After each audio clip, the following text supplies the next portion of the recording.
Hey, welcome back to the channel. I'm Joseph. Thank you for being here. And in this particular video, I am going to be doing a question and answering. So I put up a post on my Instagram page asking for some questions and answers here. So I'm gonna take the time to check out some of the questions and see if we can get some answers here. And that will be the video. So stick around. I may end up answering your question if you're watching. The first question here is, why do I end up resenting all my partners? Well, the main reason you end up resenting all of your partners is because you are resenting the partnership with yourself.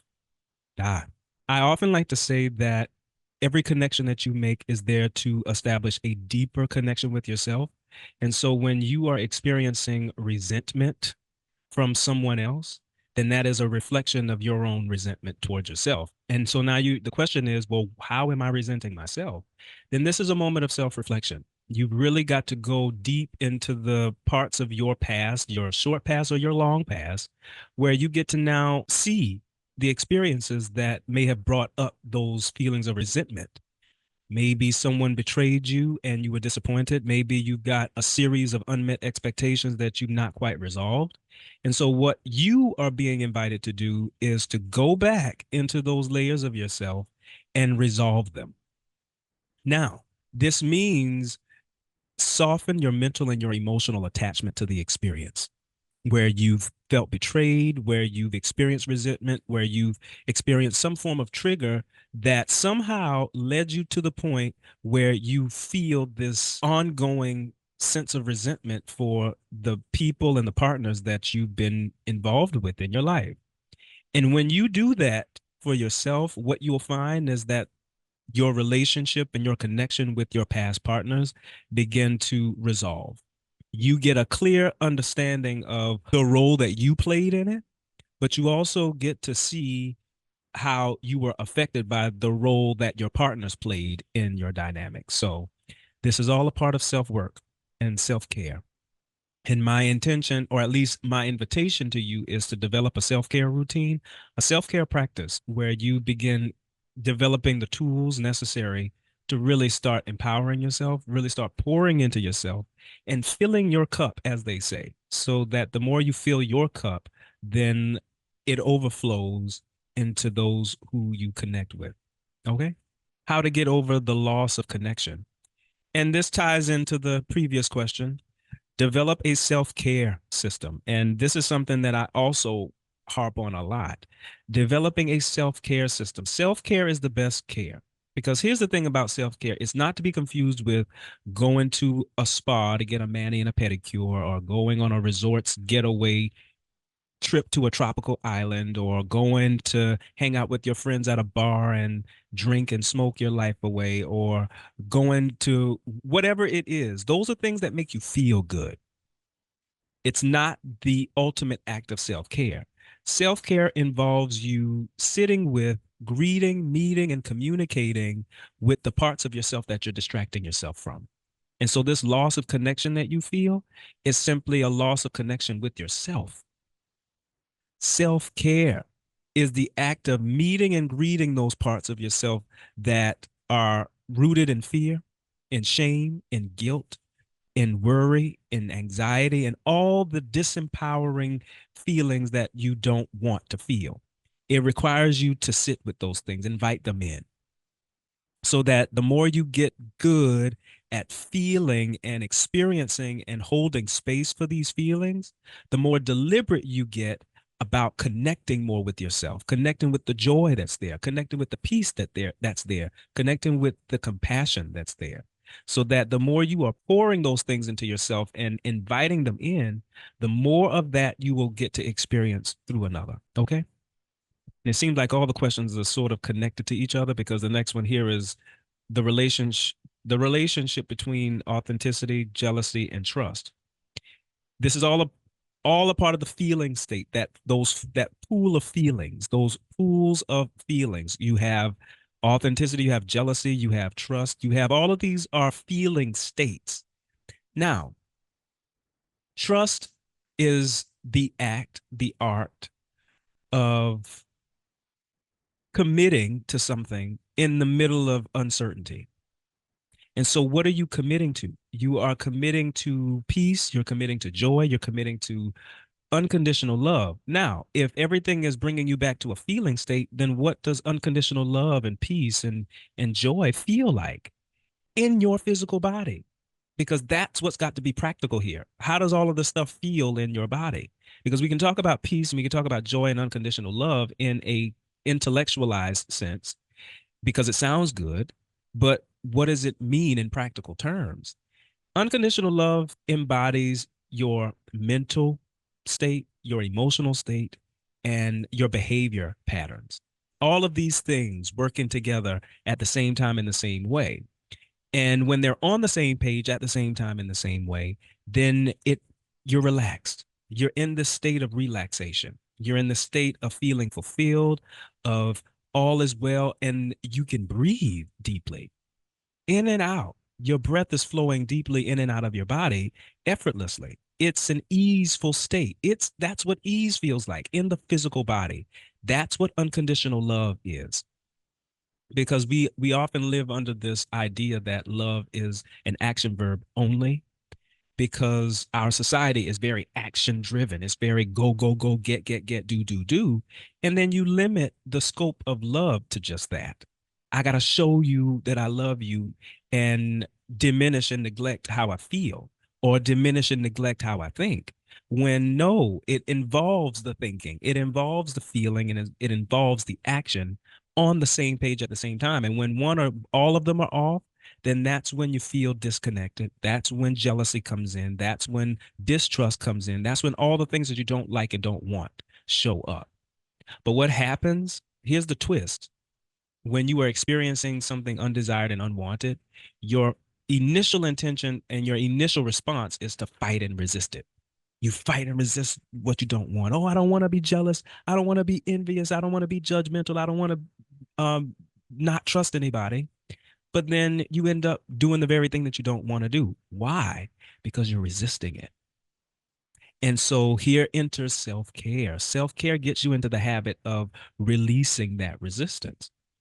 So the more less resistant you are, the more open you are to trust, the more open you are to be accepting, the more open you are to be more compassionate, so that that unconditional love can literally move through you unconditionally. And so unconditional means without condition. So I'm expressing this love even though it's not what I like, even though it's not what I desire. I'm still showing up in it. And that's the commitment. That's what trust is. Are you picking up what I'm putting down here? So the more, again, that you're taking care of yourself, then you build up the safety level in your body. You build up the trust level in your body. You build up all the wanted things, all the desired things, and then you get to express them outwardly. Okay? How do I break out of cycles that aren't necessarily bad, but might be holding me back? Well, again, this is, let me, because I'm going to have to look at because I feel like all of the questions or most of the questions here are really connected. It's interesting. I love that. I love when that happens. And so, yeah, so the answers that I've just given in the previous questions apply to this, because and I want to single this question out because it's how do I break out of the cycles? And I want to stick a pin in just the idea of breaking cycles. When you say break cycles, the intention is well-meaning, but to break is a very disempowering action step. So when you break something, it kind of creates this traumatic reaction or this traumatic response. And so the intention isn't to break the cycle. The intention is to resolve and soften your attachment to the cycle. You feel the difference? And this is what self-care does. It puts you in the space where you can meet the cycle where it's at and literally start to adjust yourself in them.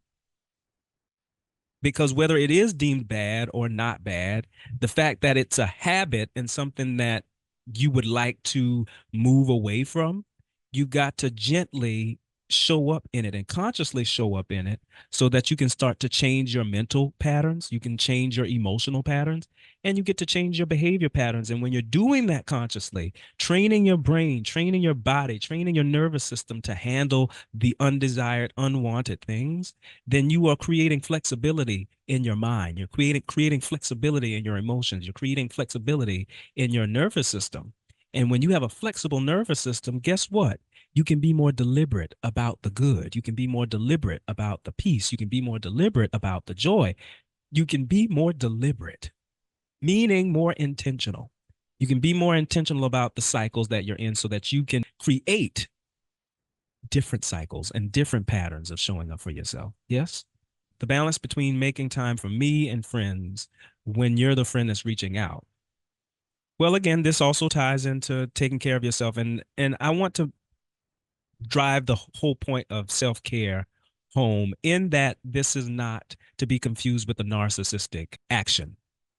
Because when someone says focus on yourself and take care of yourself and pour into yourself, on the surface, it sounds very selfish. And so it's all about you.